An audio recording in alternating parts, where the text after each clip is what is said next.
L'impianto del decreto sicurezza sembra dire i clandestini andranno via, solo chi ha diritto resterà in Italia.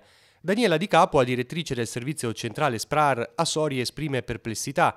Il venir meno dei permessi per motivi umanitari, spiega, colpirà persone che prima venivano accolte anche se non potevano ottenere lo status di rifugiato o una protezione sussidiaria o non potevano essere rimpatriate per via di situazioni complesse, fragili o pericolose.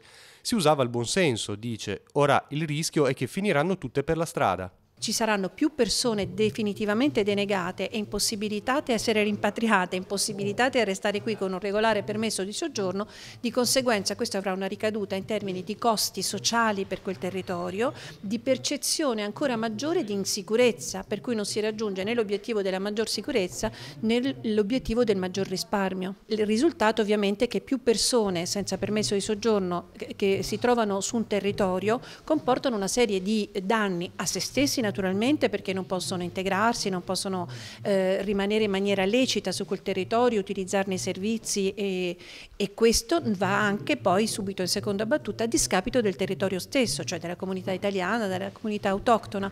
Per i comuni che hanno già attivato uno SPRAR non cambierà nulla per ora perché il decreto non è retroattivo. Triplice però la difficoltà per le amministrazioni. Primo, dovranno accogliere anche casi speciali con il rischio di prese in carico inadeguate. Secondo, ancora non si sa in che modo potranno proseguire il progetto di accoglienza. Il terzo livello di difficoltà è quello che invece, sempre per il discorso di prima, che le persone che dovranno uscire dai centri di prima accoglienza e non potranno entrare negli SPRAR e non avranno usufruito di servizi per l'integrazione e non avranno usufruito di servizi sanitari adeguati nella loro fragilità o condizione di difficoltà psicologica o fisica che sia, dovranno come comune, come amministrazioni locali farsene carico.